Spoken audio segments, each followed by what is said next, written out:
welcome to a video I've been wanting to make for a while, and the game is finally out, so I can. Um, I am a huge fan of 4X games. Civ 4 was the first real one that I played back in middle school, high school. One of my friends introduced me to the series. Played a ton of Civ 5 and Civ 6. I liked them both. I know some people had varying opinions of 6 compared to 5, but I really liked them both for different reasons. So I've been looking forward to this game for a while.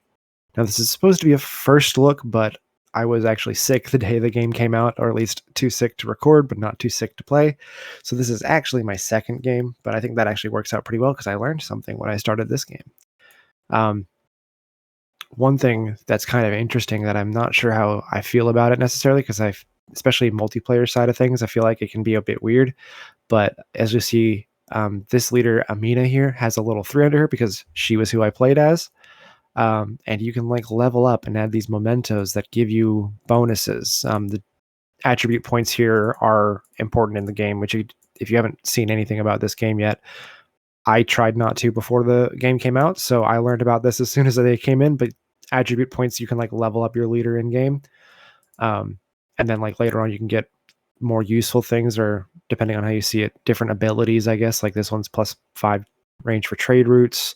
There was a science one I saw when I was scrolling through earlier, science per military building. Um, so that's kind of cool. I'm I'm more of a single player 4X player anyway, so it doesn't affect me too much. But I know some people who like the multiplayer side of things. I'm not sure how that's going to balance very well. So I was noticing when I was deciding on my leader that some of these unlocks are by playing with specific characters or your foundation level, which I believe is this level over here. Anyway, he's going to be my leader, partially because my first game, I noticed something with combat that I want to figure out. So I wanted to pick a militaristic guy. I didn't even realize all this banner stuff was in it. Which I'm not sure I mean, I don't really, never been too much to care about the cosmetic side of things with that. But I mean, for me, this is a single player game and this feels all like multiplayer stuff. It's kind of cool though. I don't dislike it. I kind of like this gear one.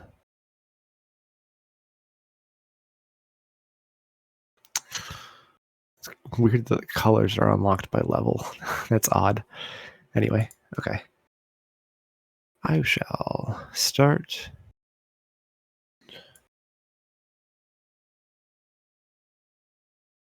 Got a lot of unique stuff for being a Moira. Myra. Okay.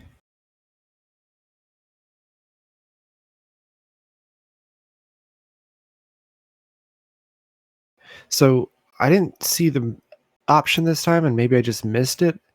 But one thing that I've noticed, that I kind of not sure about again with this game is that it feels like there are less options for customization of the map. And I don't mean oh, just a few less that they had added in Civ 6 with some of the updates. But I feel like Civ 6 had a lot more map variety choices and the age of the world and everything that you could change. And this feels like there was only 4 options that you could pick at all about anything, and it was basically continents, extra continents or islands, and I felt like that was it. So one kind of negative thing is it feels like there's less on that side of the thing. But on the positive side, the map and the graphics look way, way better than Civ 6 and Civ 5, in my opinion. I forgot I left the tutorial stuff on. I actually think that I don't remember seeing an option to turn it off, maybe because it's the first game I played on this computer. The map itself looks way better than Civ 5 or Civ 6. I think Civ 6 went a little too far with the cartoonishness. Cartoonishness. I think that's the word I'm looking for of the map. Ooh, okay, that's how I know. Farm, a mine. I want to go this way though, because I guess I can't place it there and expand that way. But the granary will help with that. Civ 6 went a little too far with the cartoonishness of the map, and Civ 5 was almost too realistic. And this is, I feel like, a really good balance where it's realistic. I love kind of the mountains and hills and everything, even if sometimes they're kind of hard to see, like this one being a mountains here. Zoomed in, it's really obvious, but like zoomed out, it's kind of hard to notice right away. Um, but graphics wise, it looks awesome. Coastal edifice. That's new. I hadn't seen that before. Probably can't do anything with that yet.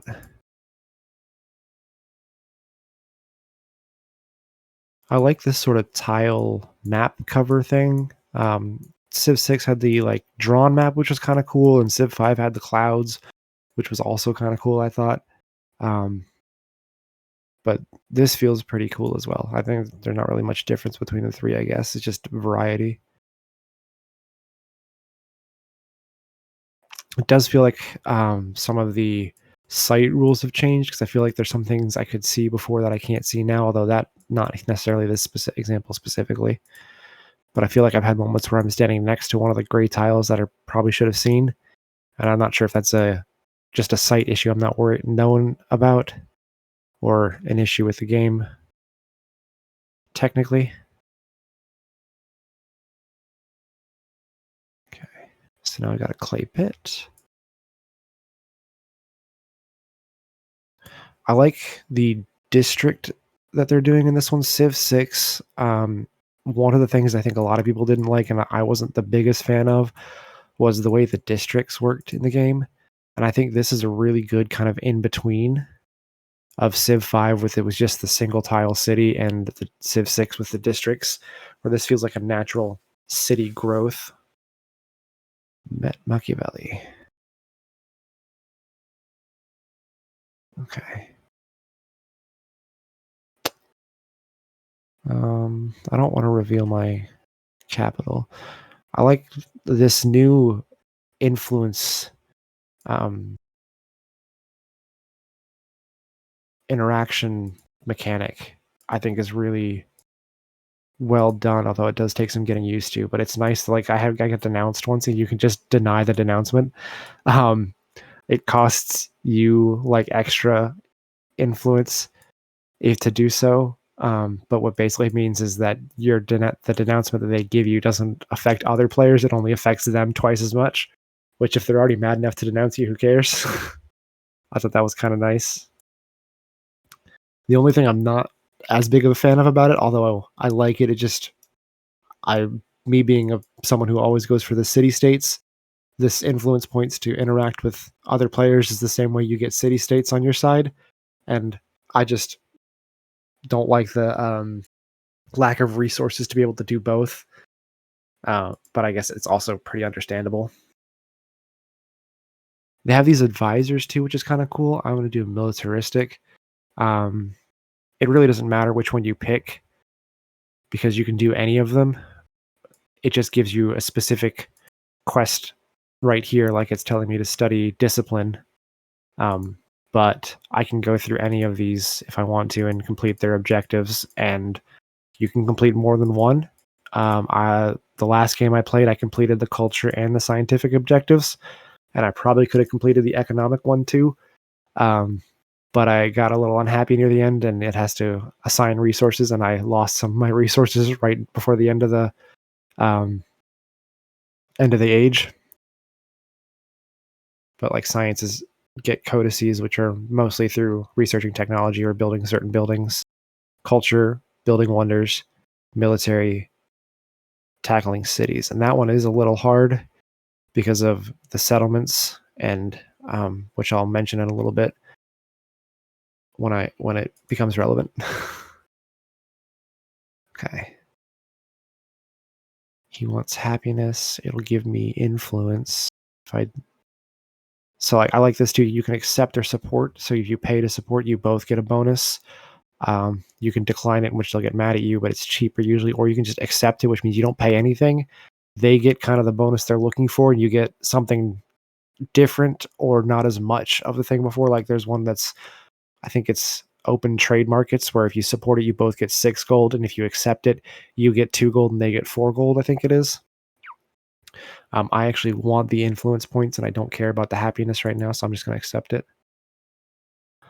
I've seen some people talk about the UI not being as good. I actually really like it. I think it's visually looks really cool. I get that there's not as many things up here, but some more buttons do appear as you get those. So like I don't have civics yet, but I'll get them when I am able to start researching civics, and it'll give me like 4 or 5 other tabs. So as you go on in the game, that part of it's fine. The only other problem I have with the UI is just like any new game, you gotta learn it first. And the first like 30 minutes or so, I was struggling to find things, and I'm still not necessarily great at finding everything I'm looking for when I want it. I'm gonna go with the brickyard this time, or the pottery to get the brickyard. What do they want me? Oh yeah, civic. I don't have a civics yet. The navigable rivers are very cool. I haven't had too much to do with boats. My last game, I was on an island with a couple other civs, but all the navigable rivers were like 2 tiles long just off the coast, so there was not really any point to use them. This one looks like it might be more usable. Um, and I might look to get a settlement over there sometime soon. Might be the next thing I do, actually. Send my scout to explore that little area a little bit. Now I can do a civic. So he started that endeavor. That was the oh, he might have just started another one. No, that's a different leader. He's met somebody else already. Okay. Might have a small little island here. Now I can do civics. Oh no, was starting it with me. Yeah, this is the one I was talking about, open markets. +6 per turn, +2 for me, +4 for him. I still want that influence. I don't want to spend it, and you'll see why shortly. Because I like city states, and you need a lot for those. Okay, so they want me. What do they want me to research? Discipline. You have your regular civics tree, but you also have kind of your unique civics tree, which is kind of interesting. So this one, cheaper units and higher production towards units. So the pluses are just automatic bonuses. The quills are bonuses you have to, kind of like the cards from the last game, the Civ 6, where you can apply them, but only so many at a time. I am going to go with discipline. I'll get that free commander, which is nice too. Government. Okay, culture, science, or food. Wonders, units. I'm trying to do militaristic, so I'll do despotism. Social. Yeah, these are the social policies. So production and science. Let's do production and science.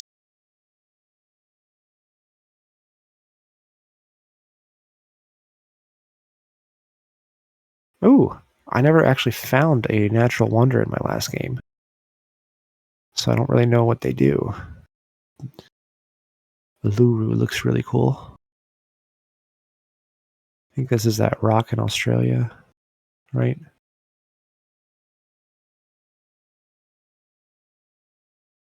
Well, I'm definitely going to try to get a settlement over here near that now. Ooh, yeah, definitely. Okay, let's actually go ahead. Oh, I can't get a settler yet. How do I do that? Is that a tech or a civic maybe? Or is that just bigger population thing? Oop. I don't see the settler here. I didn't see it here before, but I'll double check. I don't think it's called settler anymore either, but it's just that's what's in my head. So I had to look this up last time because I was curious about it. But the warehouse production building thing, and because it's ageless, means this building will be around for the whole game, and the warehouse means any camps or woodcutters in the city will get +1 production. So if you have multiple of them, they'll all get +1. So they seem to be very, very useful buildings. But let's see. Do I want to build it in the same place here? I might as well. Um, Actually, no, I don't think I do. Double check something. Yeah. So this could just be me speculating because again, the other game I played, I got to the second age, the exploration age, but like I got to it. I didn't do anything. This could just be my own speculation thing, but when it says it's an ageless building, it means it's still gonna have its bonuses in the future ages. And you can replace buildings, like you can build two buildings in this section. You can see the two little circles there, and you can replace them. So I imagine you don't want to have an ageless one there in case I want to put something else in that tile for whatever reason. I want to leave that second one open or put it with a building that's gonna be useless in the next age. So I'll build it separately over here. Okay. There's a lot of resources here too, so I definitely want to build by this thing. Oh, he might not like me building by his thing. Okay. Well, I can still build there, so yeah, I don't think you can settle on the navigable river part, but I could settle up here or down here. I think I'd rather go up here. That way, it's further from him, and he won't be as mad. Although, if I want to be militaristic, I could just attack him whenever I get the chance to turn that off. Okay. Extra science, extra culture. You get the mine and the woodcutters here. I think I'm going to go with the extra culture. Ooh. Another natural wonder.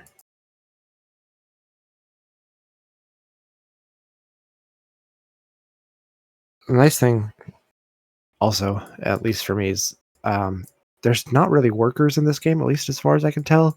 It just kind of auto builds those things that you always had to get the workers to do, like the farm here, the plantation here, the mine on the clay pit here, the woodcutter farms and everything. They'll be auto built, and then if you expand your city over top of them, then they'll kind of lose that. You can't expand over resources, but I could expand over the farm, and the farm will be gone if I wanted to. Um, right now, obviously, I don't. Ooh, I found another little camp. Ah, settler. I can build one now. How much is it to purchase him? Don't know. But guessing by the numbers here, 270. But I want to build that first. So let's put that up in the queue. Because I need to get that spot before he does. Oh, a new continent too? Okay. And then I might bring my scout back up here to kind of hold that spot.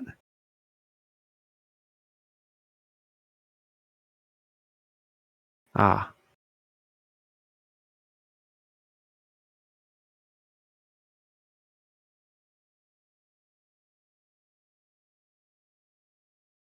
Sweet, I think that improved that too. Let me get a... Do I want a warrior or a slinger? Warrior's stronger. Let's get the warrior. And let's do that one for the production. Now, unlike in the old games, your scouts for both the barbarians, which aren't really a thing. This is a little like kind of a city state guy. It's kind of more like the barbarian clans that came out. It's like second or third DLC or something for Civ 6. Had the barbarian clan mode. That kind of is the method of barbarians in this game, as far as I can tell. Okay, I'm gonna have you just kind of. Oh yeah, I forgot you can do that in lookout or search. Let's do the search, see if that does anything. Nope. I'm just kind of realizing now I don't really notice hills too much. I see rough and flat, which I guess rough is supposed to be hills. Um, okay. Oh, there's another one. Is it the same village? Sugernia Akram. There's a different one. Okay, I'm still going to have you kind of be a lookout. And I'm going to have you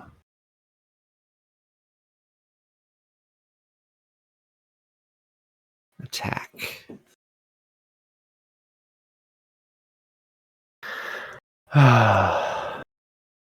So you might notice a bit of a change between what was previously shown and now.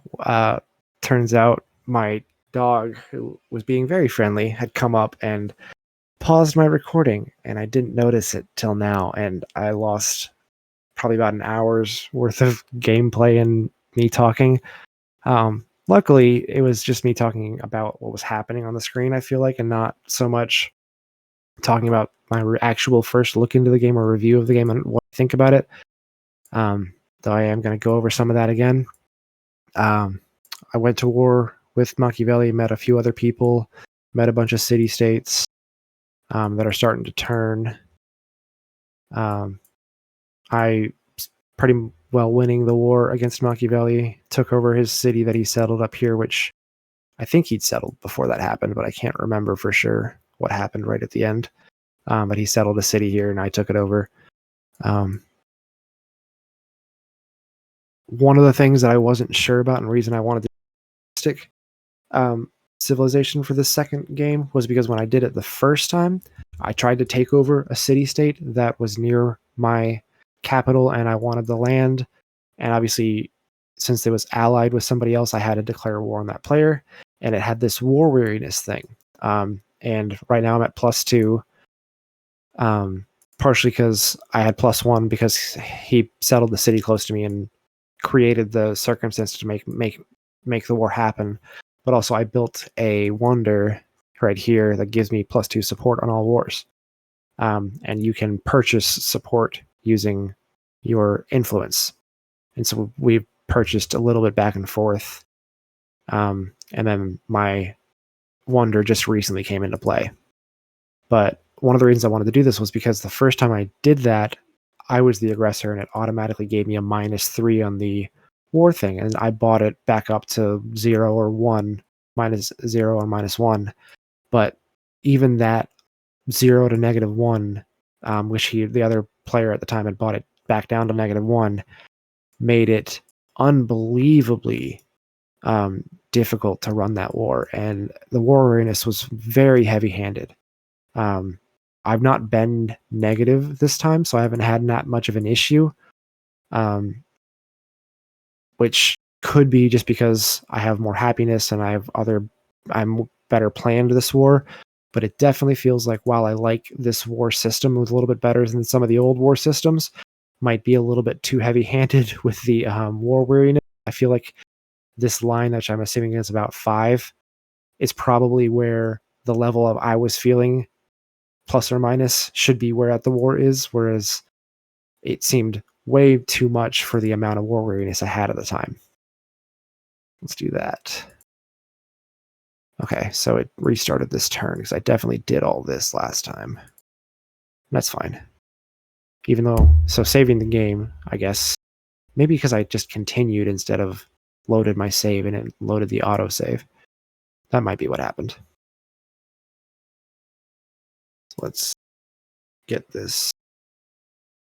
I did talk about how the armies are different this time, where your units don't get experience.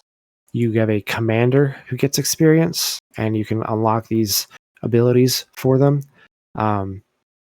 Not necessarily all militaristic, like these two are obviously militaristic, but like logistics here, get one for each unit with the commander, get production towards land units when stationed in districts so they can help cities themselves too, which is nice. So I kind of like that. They did a good balance between the previous sort of like Civ 4 where you stack all your units in one spot, Civ 5 where you can never stack 2 units, and Civ 6 where you could stack a couple units and then you could combine them to form like armies or fleets or armadas. I can't remember what the other military one was. I know it's armies and something else, but I just can't remember what it is.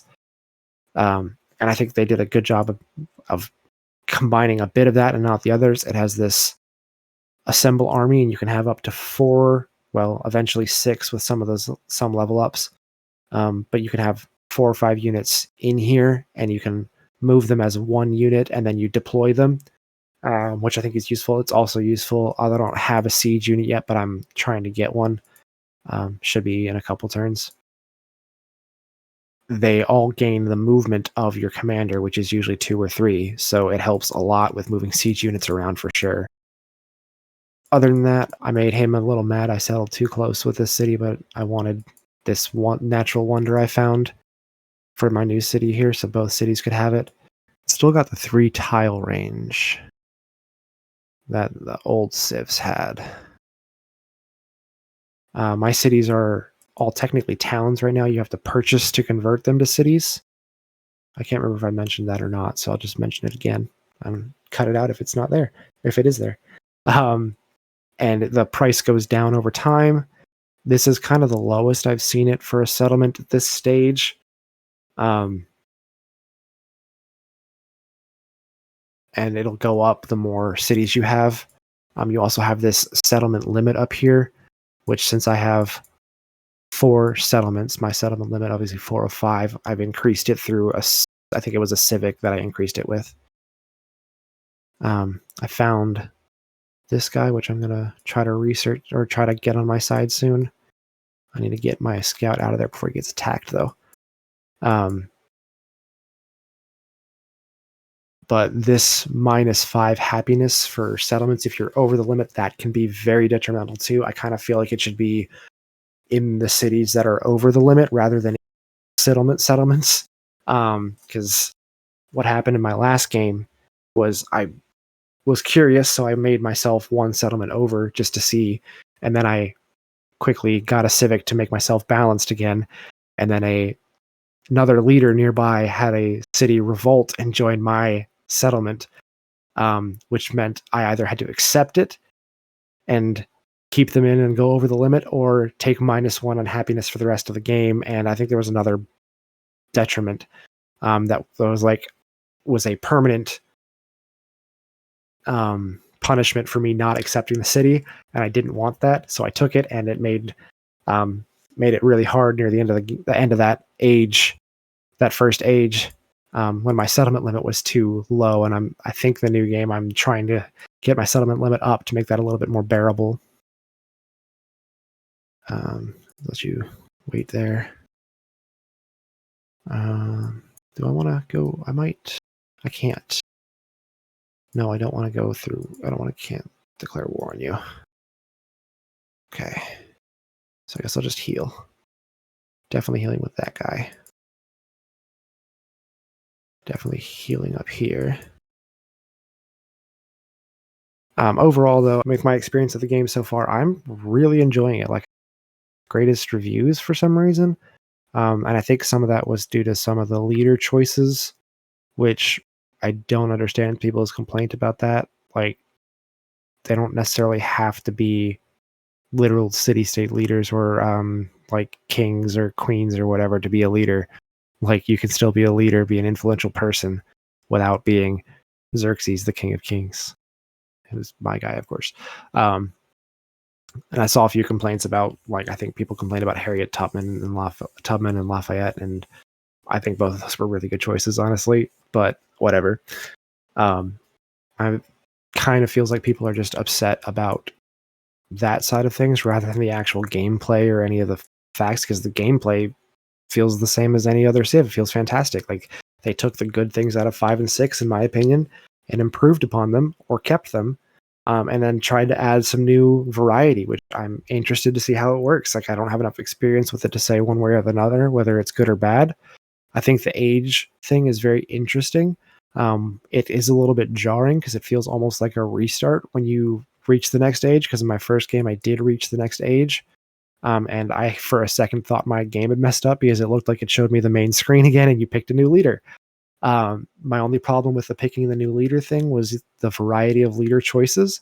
There's like 12 or something to start the game with, and then your first age there's like 11 more, but you could only pick 4 of them, because I'd only unlocked 4 based on who I picked to begin with or how I'd played, which is understandable, though I felt I played pretty wide and varied, so I felt like I had played using all the different types, and so it felt like maybe I should have more variety since I had done that. Like if I didn't just focus on science and I didn't just focus on military, or anything like that. Um, but I do also kind of understand it. Like you pick a militaristic leader like mine. I think he's militaristic and I'm not sure what else he was. He was militaristic and something, I think economic. Understandable, you should have a militaristic or economic civilization in your future. Though at the same time, like it's a game, it'd be kind of nice to just do whatever you want. Um, but narrative wise, I understand it. Other than that, like the other really nice thing about the ages, in my opinion, is I am the type of person who in high school and college would play these games and keep telling myself, "Oh, one more turn. Let me let this building get built. Let me capture this city. Let me do this thing." And 6 hours later, it's time to get up and get ready for work or get ready for school. And being an adult with an actual job, I can't obviously do that anymore. The ages feel like a really good kind of stopping point where not necessarily you're going to stop playing the game forever, but if you're like me who's always looking for a point to stop and finish on a later date or go to bed or something, the ages are a great place to do that, and I think that's really useful. May not be the best in the game's idea of wanting to keep you playing, but it's great for a mental health and don't play too long kind of mode because it gives you a good like break point. Um, yeah, I think the game seems pretty good, and I'm really looking forward to playing it more. And I'll probably spend as much time in this one as I have the others. I know I'm going to be going for a lot of the achievements because I always like to do that. There is less achievements. I think there's only 36 or 37 instead of like a couple hundred or something. Yeah, kind of like it was like 120 or something in the first or in 5 and 6. 4 I don't think has Steam achievements, or at least I didn't play it when Steam was a thing. Like I think it's on Steam, but I had it on disc. So anyway, yeah, this game's really good and I'm really looking forward to it, and I hope you guys enjoyed this. Have a good day.